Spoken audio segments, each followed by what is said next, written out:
So friends, आज अपन इस video में बात करने वाले हैं सेंट्रल नर्वस सिस्टम क्या होता है ना, केंद्रीय तंत्रिका तंत्र क्या होता है। तो ये क्या होता है, जो सेंट्रल नर्वस सिस्टम होता है इसके अंतर्गत क्या होता है, जो सूचना होती है ना, जो इन्फॉर्मेशन होती है उसको प्राप्त करने का या उसके प्रति जो इन्फॉर्मेशन मिल रही है उसके अनुरूप कार्य करने का जो काम होता है वो किसके अंदर किया जाता है, सेंट्रल नर्वस सिस्टम के अंदर। यदि अपन कोई भी काम करते हैं, कोई भी काम की सूचना मिल जाती है, उस काम को अपन करते हैं, तो वो सब कौन कंट्रोल करता है, केंद्रीय तंत्रिका तंत्र यानी सेंट्रल नर्वस सिस्टम। तो सेंट्रल नर्वस सिस्टम के अंदर एक तो मस्तिष्क यानी ब्रेन आता है और एक क्या आती है, स्पाइनल कोड आती है। इससे पहले अपन ने जो पीएनएस है और जो एएनएस है उसके बारे में बात कर रखी है, तो वो भी आप वीडियो देख सकते हो, आपको डिस्क्रिप्शन में मिल जाएगी। और वीडियो के साथ बने रहिए आप, ताकि अच्छे से जो ब्रेन क्या होता है इसको डिटेल में पढ़ेंगे, मेरुरज्जु स्पाइनल कोड है इसको भी अपन डिटेल में बात करेंगे। तो सबसे पहले अपन बात कर लेते हैं ब्रेन क्या होता है।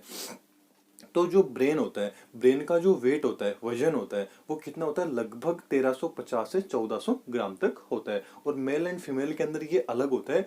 ये मैंने जो क्वेश्चन आंसर है उसके अंदर बताया था ब्रेन के बारे में। तो यदि आपने वो वीडियो देखी है तो ठीक है। यदि आपको पता है कि फीमेल का जो ब्रेन होता है उसका वेट कितना होता है और मेल का जो ब्रेन होता है उसका वेट कितना होता है, तो आप मेरे को कमेंट में जरूर बताइए। अब आगे बात कर लेते हैं ब्रेन। तो ब्रेन क्या होता है, मानव शरीर का सबसे अधिक जो कोमल अंग होता है वो क्या होता है, ब्रेन होता है। और ब्रेन के ऊपर 3 आवरण पाए जाते हैं, मतलब 3 झिल्लियां पाई जाती है जो उसको क्या करती है, सुरक्षा प्रदान करती है ना। ब्रेन होता है अपना जो मस्तिष्क है, इसके चारों ओर क्या होती है, 3 जो आवरण होती है वो आवरण पाए जाते हैं। कौन कौन से होते हैं, एक तो ड्यूरामेटर होता है, एक ऑर्केनॉइड होता है और पिया मेटर होता है। जो ड्यूरामेटर होता है वो बाहरी झिल्ली होती है, आर्केनोइड होता है वो मध्य झिल्ली होती है, और जो पियामेटर होता है वो क्या होता है, आंतरिक झिल्ली होती है। तो ब्रेन के अंदर क्या होता है कि 100 बिलियन न्यूरॉन्स एवं 10 से 15 ट्रिलियन न्यूरोजीलिया, मतलब न्यूरॉन एंड जो न्यूरोजीलिया होती है वो किसके अंदर, ब्रेन के अंदर पाई जाती है। कितनी पाई जाती है, न्यूरॉन्स के जो न्यूरॉन्स होते हैं वो तो लगभग 100 बिलियन के लगभग पाई जाती है, और जो न्यूरोजीलिया होती है वो कितनी, 10 से 15 ट्रिलियन के लगभग पाई जाती है। अब बात कर लेते हैं पार्ट्स की, कि ब्रेन के कितने पार्ट्स होते हैं। तो मेनली ब्रेन के 3 पार्ट्स होते हैं। कौन कौन से होते हैं, fore brain, mid brain and hind brain, यानी अग्र मस्तिष्क, मध्य मस्तिष्क एंड पश्चिम मस्तिष्क। तो सबसे पहले बात कर लेते हैं अग्र मस्तिष्क की, है ना, फोर ब्रेन की। तो जो फोर ब्रेन होता है ये 2 भागों से मिलकर बना होता है। एक तो जो सेरिब्रम होता है उसके द्वारा, और एक क्या होता है, डाइसेफेलोन, मतलब एक तो प्रेम मस्तिष्क, एक अग्र मस्तिष्क पश्च के द्वारा बना होता है। और जो फोर ब्रेन होता है, फोर ब्रेन होता है मस्तिष्क, अपना जो ब्रेन होता है इसका बहुत ही इंपॉर्टेंट भाग बनाता है, जो पूरे ब्रेन का लगभग 2/3 भाग का निर्माण अकेला ही कर लेता है। कौन, फोर ब्रेन। तो ये इंपॉर्टेंट चीज है कि पूरे ब्रेन का कितना परसेंट निर्माण होता है, फोर ब्रेन है वो अकेला कर लेता है। तो वो कितना परसेंट होता है, 2/3 भाग होता है। अब बात कर लेते हैं इसके पहले बात की, है ना, प्रेम मस्तिष्क क्या होता है ना, सेरिब्रम क्या होता है। तो ये क्या होता है, फोर ब्रेन का सबसे जो विकसित, डेवलप और जो सबसे बड़ा भाग होता है वो कौन सा होता है, सेरिब्रम होता है। तो ये भी इंपॉर्टेंट चीज है कि फोर ब्रेन का सबसे विकसित और सबसे बड़ा भाग कौन सा होता है, प्रेम मस्तिष्क होता है।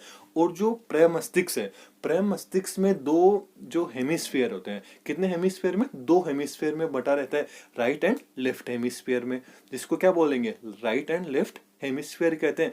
तथा ये दोनों जिस नर्व फाइबर से, मतलब जो राइट और जो लेफ्ट हेमिस्फीयर है, ये जिस नर्व सिस्टम से जुड़े हुए रहते हैं उनको क्या बोलते हैं, नर्व फाइबर बोलते हैं। और उससे जो नर्व फाइबर बोलते हैं तो उसको क्या बोलेंगे, कार्पस कॉल्सियम बोला जाता है। जैसा कि आप डायग्राम में भी देख पा रहे होंगे कि ये जो राइट हेमिस्फीयर और जो लेफ्ट हेमिस्फीयर है ये जुड़े रहते हैं, और किसके द्वारा जुड़े रहते हैं, नर्व फाइबर के द्वारा। उसको क्या बोलते हैं, कार्पस कॉल्सियम। इस पूरे को क्या बोलते हैं, कार्पस कॉल्सियम बोलते हैं।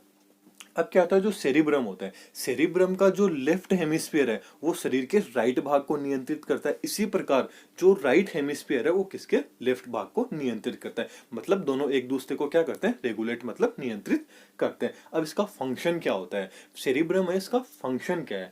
तो इसका काम क्या होता है, सोचना होना, किसी भी प्रकार की जो योजना बनाना, कोई भी तर्क बातचीत करना, कोई भी चीज को याद रखना, प्रॉब्लम होती है उनको सोल्व करना, और आंख, कान एक्सेप्ट्रा से जो आने वाली सूचनाएं होती है उनको भी क्या करता है, ग्रहण करता है। कौन करता है, प्रेम मस्तिष्क। अब अपन सेकंड बात करते हैं डाइसेफेलोन।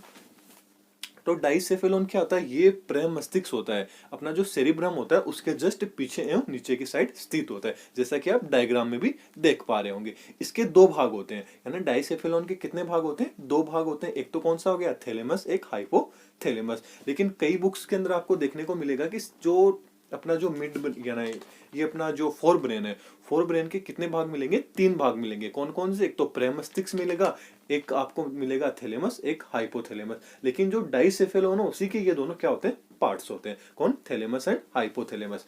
अब बात कर लेते हैं थैलेमस के बारे में। तो जो थैलेमस होता है ग्रे मैटर से बना होता है और ये अंडाकार आकृति का होता है। कैसा होता है, एक शेप होता है। जो प्रमस्तिष्क होता है उसके कहा, नीचे की साइड बीच में स्थित होता है। इसका काम क्या होता है, इसका काम होता है ठंडी हुई, गर्मी हुई, कोई भी पीड़ा हुई, कोई सुख हुआ, उसको पहचानने का काम कौन करता है, थैलेमस के द्वारा किया जाता है। अब बात कर लेते हैं हाइपोथैलेमस की। तो हाइपोथैलेमस है, ये थैलेमस के जस्ट नीचे स्थित होती है। कहाँ पे होती है, हाइपोथैलेमस। हाइपोथैलेमस कहाँ होती है, थैलेमस के जस्ट नीचे। आप साइड में डायग्राम में भी देख पा रहे होगे। इसका फंक्शन क्या होता है, इसका हाइपोथैलेमस का फंक्शन होता है भूख, प्यास, घृणा, क्रोध, प्यार, इमोशन को क्या करता है, रेगुलेट करता है। और इसके साथ साथ क्या करता है, जो एंडोक्राइन ग्लैंड्स है, एंडोक्राइन ग्लैंड से निकलने वाला जो हार्मोन है उसको भी क्या करता है, रेगुलेट करता है। अब एंडोक्राइन ग्लैंड कौन कौन सी होती है उसके ऊपर मैंने वीडियो बना रखी है, आपने नहीं देखी है तो आप उनको जरूर देखें, बहुत ही अच्छी है। एंडोक्राइन के बारे में भी अपन को नॉलेज होना चाहिए। तो जो एंडोक्राइन ग्लैंड्स होती है, यानी जो हाइपोथैलेमस है इसके नीचे कौन सी होती है, पिट्यूटरी ग्लैंड होती है। इसके ऊपर भी वीडियो बना रखी है। तो एंडोक्राइन सिस्टम की मैं कोशिश करूंगा प्लेलिस्ट देने की, तो आप उसको देखिएगा जरूर, अच्छा टॉपिक है। अब बात कर लेते हैं सेकंड पार्ट। पहले फोर ब्रेन की कर ली, अब मिड ब्रेन की, है ना, मध्य मस्तिष्क की बात कर लेते हैं। तो मध्य मस्तिष्क होता है ये फोर ब्रेन और जो हिंड ब्रेन होता है ना, जो अग्र मस्तिष्क और जो पश्चिम मस्तिष्क होता है उसके बीच में कौन, मिड मस्तिष्क, है ना, मध्य मस्तिष्क क्या होता है, प्रेजेंट होता है। इसे अपन मेसेनसेफेलोन भी कहते हैं ना। जो मिड ब्रेन है इसको मेसेनसेफेलोन भी बोला जाता है। और जो मिड ब्रेन होता है ये चार बॉडी से बना होता है। इंपॉर्टेंट चीज है कि मिड ब्रेन होता है ये चार बॉडी से मिला होता है। इन बॉडी को अपन क्या बोलते हैं, कार्पोरा कोड्री जेमिना बोलते हैं। क्या बोलते हैं, कॉर्पोरा कोड्री जेमिना बोलते हैं। अब क्या होता है, जो मध्यम मस्तिष्क है ना, मिड ब्रेन है, इसके भी मुख्य नॉर्मली कितने, दो भाग है। कौन कौन से, पहला भाग की बात कर लेते हैं। पहला भाग होता है कॉर्पोरा कोडिजेमिना। तो कॉर्पोरा कोडिजेमिना होता है ये मिड ब्रेन के अंदर दो इंफेरियर ऑप्टिक लोब और दो सुपीरियर ऑप्टिक लोब पाए जाते हैं। यानी जो मिड ब्रेन होता है इसके अंदर दो तो इंफेरियर ऑप्टिक लोब और दो ही क्या होते हैं, सुपीरियर ऑप्टिक लोब पाए जाते हैं। जो क्या करते हैं, जो मध्यम मस्तिष्क के पृष्ठ सतह पर जो टेक्टम होता है उसके द्वारा क्या होते हैं, जुड़े रहते हैं। और टेक्टम के द्वारा जुड़े होते हैं, इन्हें जुड़े हुए होते हैं, तो इनको क्या बोलेंगे, जो टेक्टम के द्वारा जुड़े होते हैं उनको क्या बोलेंगे, कॉर्पोरा क्वाड्रिजेमिना बोलते हैं। जैसा आप डायग्राम में भी देख पा रहे हो, इसका काम क्या होता है, ये सुनने देखने से संबंधित जो भी उद्दीपन होते हैं उनको क्या करते हैं, ग्रहण कर लेता है। फिर नेक्स्ट आ जाता है, इसका नेक्स्ट भाग आता है सेरिब्रल पेंडिकल। और सेरिब्रल जो पेंडिकल है इसको अपन क्रुआ सेरिब्रेवई सेरिब्री भी बोलते हैं। ये सेरिब्रल जो कोर्टेक्स होता है उसको मेरुरज्जु और मस्तिष्क के जो अन्य भाग होते हैं उनके साथ जोड़ने का काम करता है। फिर इसके बाद में अपन बात कर लेते हैं थर्ड पार्ट की, हिंड ब्रेन क्या होता है। तो हिंड ब्रेन क्या होता है कि ये ब्रेन का क्या होता है, लास्ट भाग होता है। और इसको भी अपन मुख्यतः तीन भागों से मिलकर बना होता है। कौन कौन सा होता है, एक तो आता है अनुमस्तिष्क है ना, सेरिबेलम। तो सेरिबेलम क्या होता है, ये ब्रेन का क्या होता है, दूसरा सबसे बड़ा भाग है। पहला कौन सा बड़ा भाग था उसके बारे में अपन ने बात कर ली, और दूसरा कौन सा है, अनुमस्तिष्क है ना, सेरिबेलम, जो क्या होता है ब्रेन का दूसरा सबसे बड़ा भाग है। ये प्रमस्तिष्क के आधार के ऊपर क्या होता है, आधार के जो प्रमस्तिष्क का जो आधार होता है उसके कहा नीचे प्रेजेंट होता है। और इसका जो कोटेक्स होता है वो कोटेक्स किसका बना होता है, ग्रे मैटर का बना होता है। इसका काम क्या होता है, शरीर का जो संतुलन है, बैलेंस बनाए रखना होता है, और जो पेशियों की जो क्रियाएं होती है उनमें समन्वय बनाए रखने का काम होता है। नेक्स्ट आ जाता है पोन्स फेरोलाई। तो पोन्स फेरोलाई क्या होता है, ये जो मेडुला ओब्लिगेटा होते हैं उसके ठीक ऊपर, और जो सेरिब्रल पेंडिकुल होता है उसके ठीक नीचे की साइड पाया जाता है, जैसा कि आप डायग्राम में भी देख पा रहे होंगे। तो ये सेरिब्रल यानी जो सेरिब्रेलम होता है इसकी जो दोनों पालियों को जोड़ने का काम करता है। पोन्स वेरोलाई क्या करता है, जो सेरिबेलम की दोनों पालियां होती है उनको जोड़ने का काम करता है। और ये व्हाइट मैटर द्वारा निर्मित होता है। ये किसके द्वारा, व्हाइट मैटर के द्वारा। और जो सेरिबेलम होता है वो किसके द्वारा होता है, ग्रे मैटर के द्वारा होता है। और जो पोन्स वेरोलाई है, पोन्स वेरोलाई क्या करता है, जो श्वास का विनिमय होता है, ऑक्सीजन यानी जो श्वास होता है उसका क्या करता है, विनिमय करता है। फिर नेक्स्ट आ जाता है मेडुला ओब्लिगेटा क्या होता है। तो जो मेडुला ओब्लिगेटा होता है ये मस्तिष्क का क्या होता है, लास्ट पार्ट होता है ना, अंतिम भाग होता है। ये त्रिभुजाकार होता है। कैसा होता है मेडुला ओब्लिगेटा, त्रिभुजाकार होता है तथा ये पोन्स व मेरुरज्जु के मध्य में स्थित होता है। जैसा आप डायग्राम में देख पा रहे हो, ये लास्ट भाग होता है ना, पोन्स तो इसके ऊपर जस्ट ऊपर पाई जाती है और स्पाइनल कोड इसके नीचे, मतलब स्पाइनल कोड इसका तो ये बीच शुरू हो जाती है। तो ये क्या हो जाती है, बीच का भाग होता है कौन, मेडुला ऑब्लिगेटा, जो किसके द्वारा, मेरुरज्जु है ना, स्पाइनल कोड के द्वारा जुड़ा रहता है। इसकी जो गुहा होती है, उस गुहा को क्या बोलते हैं, मेटासील बोला जाता है। क्या बोला जाता है, मेटासील।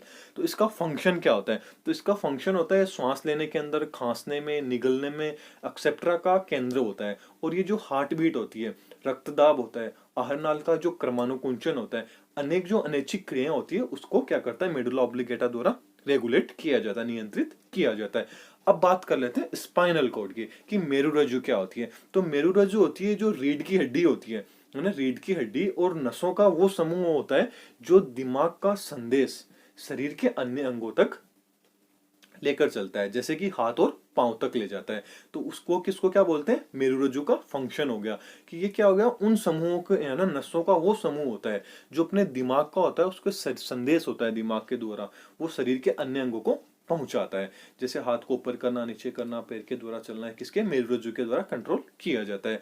मेरुरज्जु शरीर के आकार, मतलब शरीर का जो शेप होती है, उसको भी मेरुरज्जु क्या करती है, प्रदान करती है। तो मेरुरज्जु क्या होती है, छोटी छोटी होती है, जो टोटल 33 हड्डियों के द्वारा, 33 हड्डियों के द्वारा बनी हुई होती है। और इसकी जो लेंथ होती है वो होती है 45 सेंटीमीटर, और इसका जो डायामीटर होता है वो 2 से 2.5 सेंटीमीटर होता है।